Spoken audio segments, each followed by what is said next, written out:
Okay, well, when I was growing up in church, we used to sing some really catchy tunes, and one of them, which was one of the catchiest, maybe an 80s song, I think, went like this. And anyone who knows it can sing along. Okay.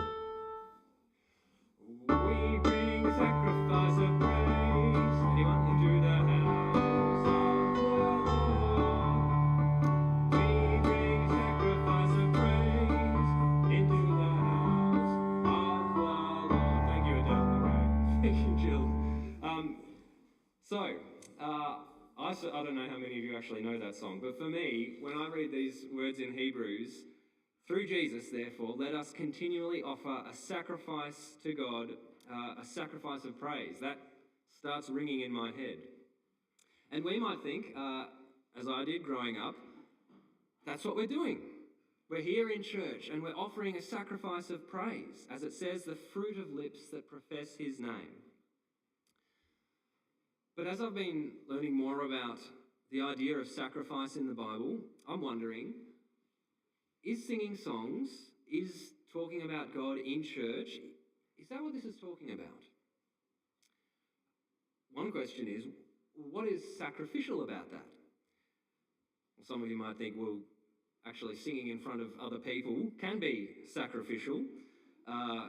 As Jack was saying, coming here on a Sunday morning when 9 a.m. is a bit early for some of us, could be sacrificial. This instruction to offer a sacrifice of praise, it's nestled in the final section of this letter to the Hebrews, which we've been working through over some time, and we're in the final chapter on our final sermon today. And the way it finishes is typical of ancient letters. It's a list of punchy, practical instructions, and we heard some of them in our reading. Remember your leaders, not be carried away by all kinds of strange teachings. But the bit I want to focus on today is this last bit of our reading, verses 11 to 16. It refers, as Hebrews does over and over again, to the old tabernacle system of the Israelites, and to a particular detail of the type of offering in the book of Leviticus called a sin offering. The high priest carries the blood of animals into the most holy place as a sin offering, but the bodies are burned outside the camp. In the book of Leviticus, which provides guidelines about the ancient Israelite sacrifices, there are 5 different types. And of those, most of them, they would happen in the tabernacle.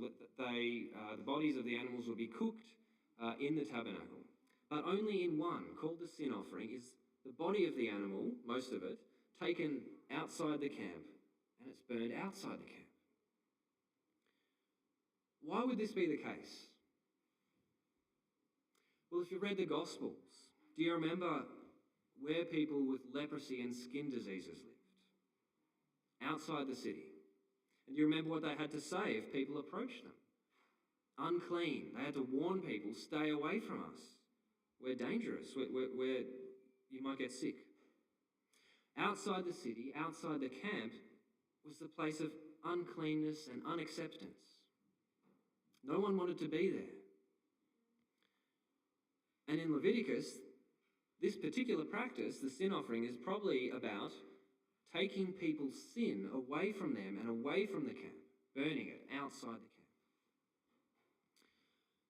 Hebrews makes this connection, verse 12. And so, Jesus also suffered outside the city gate to make the people holy through his own blood.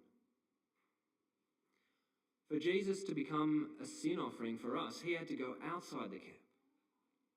Literally outside the camp, when he was crucified, he was taken to Golgotha outside Jerusalem, but also metaphorically outside the camp. Leading up to that point, while certainly he was popular and at times he was swamped with followers, there were just as many people, more people, against him. Jerusalem was a dangerous place for him. People kept warning him not to go there. He wasn't welcome. his life, as well as his death, his life was in a way a sacrifice, bearing disgrace for us. And it culminated in being crucified, which was considered a death that was particularly shameful and a thing of disgrace. And the take home for us is verse 13. Let us then go to him outside the camp, bearing the disgrace he bore. We must be willing to follow his footsteps, bear with shame and disgrace as his followers, to be unwelcome in this world, this city. For verse 14, here we do not have an enduring city, but we are looking for the city that is to come. And it's at this point that the author says, through Jesus, therefore, let us continually offer to God a sacrifice of praise, the fruit of lips that openly profess his name. Let's unpack that. We are to offer a sacrifice of praise through Jesus. Just as in the Old Testament, there were instructions in Leviticus and other places about how sacrifices should be made to be accepted. Sometimes people decided to do things their own way and it didn't go well. So today, all the sacrifices we make, they're not sufficient to measure up to the holiness of God. We can only come to God through Jesus. He must represent us. He must mediate for us. It's his blood that opens up access to God for us. But it's not just Jesus who offers a sacrifice. We offer sacrifices too.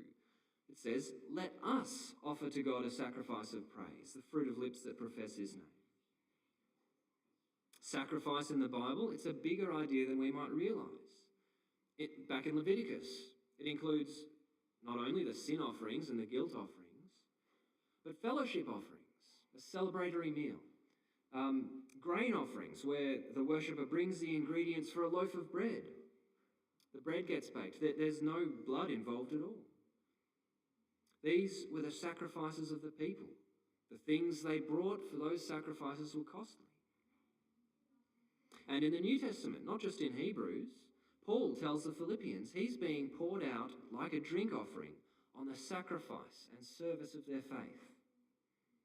And he urges the Romans, in view of God's mercy, to offer their bodies as a living sacrifice. Making a sacrifice costs something.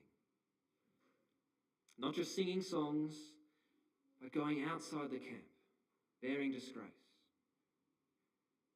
And Hebrews gives us two practical examples of sacrifices we're called to make. Verse 15, lips that openly profess his name. And verse 16, do not forget to do good and to share with others, for with such sacrifices God is pleased. Speaking and doing, talking and loving. What does this look like? How do we do it? Well, there's no avoiding the fact that the first of those instructions is calling us to speak to people about Jesus. Now, when I hear that, I often imagine that this means awkward, unnatural conversations, trying to share Jesus with complete strangers, wearing Jesus t-shirts. And it can be easy to have had a go trying a few things like that, not really have any success and give up. But I think sometimes we imagine a picture of what we think an evangelist is, like just going up to people, talking to people about Jesus confidently. And certainly there are some people with gifts like that. But we shouldn't expect that we all have to evangelize like that. Putting this passage into practice means finding our own way to talk about Jesus. Finding our own language with our personalities, in our own circles, with people we actually know. It means committing ourselves to working on it and cultivating the art of lips that openly profess his name. And the first aim really is that through what we say, people become aware that we follow Jesus, that we're Christians. Some examples. I know one Christian who, in staff meetings, when there's someone new and people are sharing, going around, introducing themselves, going around the circle, tell us a bit about yourselves, she includes the fact that she's a Christian and tells the group that shapes who she is. Briefly awkward, but now people know. And a benefit is with this is you can do it with a lot of people all at once. The awkwardness is over and done with rather than having to repeat it with every individual conversation. On the other hand, some people like the individual conversations. Someone I used to work with in IT, I noticed one day he was wearing a bracelet with the number 316 on it. I found it curious and I asked him about his bracelet, and it turns out the reason he wears it is for a conversation starter. He can explain to people it refers to a verse in the Bible which talks about God's love through Jesus. We don't need to think that evangelism is always telling people the gospel, jumping straight there. We start by finding ways that work for us to let people know we're a Christian. And if we can make that part of our language, it enables possibilities. It means other people can bring up faith in conversation. We don't have to create those occasions. A friend of mine was recently, he does jiu-jitsu, and one day he was at the club doing it, normal day, and his jiu-jitsu partner said to him out of the blue, "I've been wondering, what does the Bible say about self-defense?" Because he knew he was a Christian. And it's an interesting question. What does the Bible say about defending yourself? Making being Christian part of our language, it also provides a shared understanding, which makes it possible to invite people, say, to something at church. They're not surprised because they know church is something we do. It means we don't always have to go on about it. Sometimes people tell me their family or friends have asked them to stop talking to them about Jesus, but they feel like they have to keep doing it anyway. Well, my advice would be, if people ask you that, respect their wishes. It's okay. They know it's important to you. Dial it back a bit. Talk instead to God about them. Pray for some occasion when they will want to talk about it. It helps people make sense of your life decisions. For example, saying, "I'm not available Sunday mornings because I've got church," or "I can't make it that evening because I've got Bible study." It shows them Jesus isn't just a hobby, but takes priority. It means that if you do practical things to love them, that second type of sacrifice Hebrews encourages, doing good, sharing with others. When you do this, you don't have to explain why you're doing it. They know you're a Christian, and if they notice that you're kinder or have more integrity or show more grace than other people they know, they'll start making the link.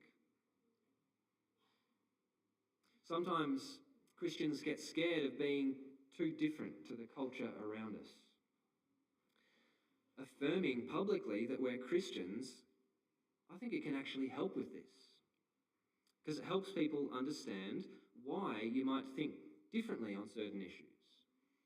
For example, at my cricket club, there are a number of Sikhs, and there are clear differences in how they live. These particular Sikhs are vegetarian, and they, as all Sikhs I understand, they don't drink, and they're respected, and it makes sense to people because their identity is clear. If we can articulate that we're followers of Jesus and that shapes how we live, it can make sense to people.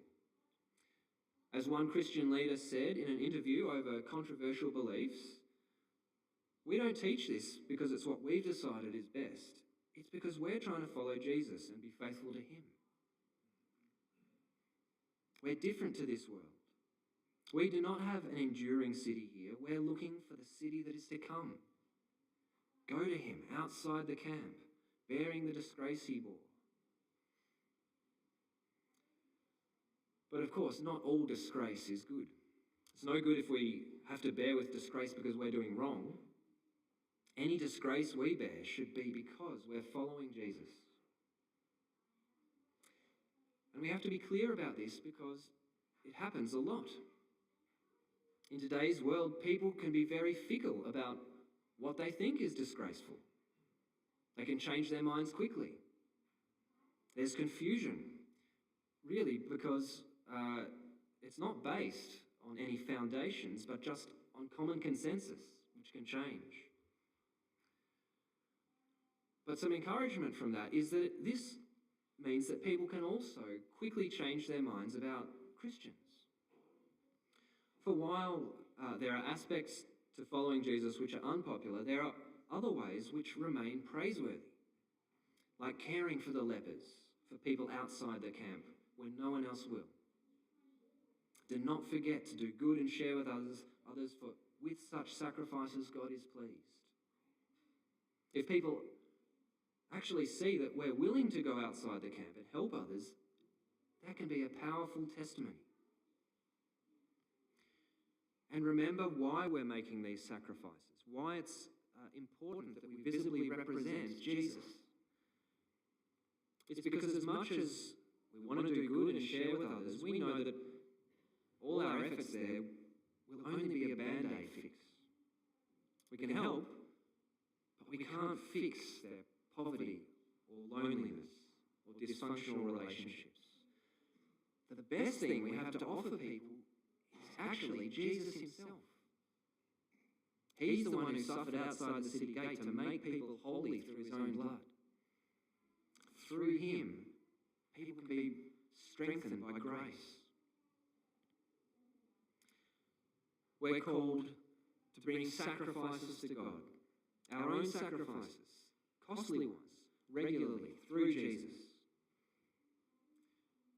And we do them because we know where we belong. We know what we have. We know the value of what he is for us and what he's given us.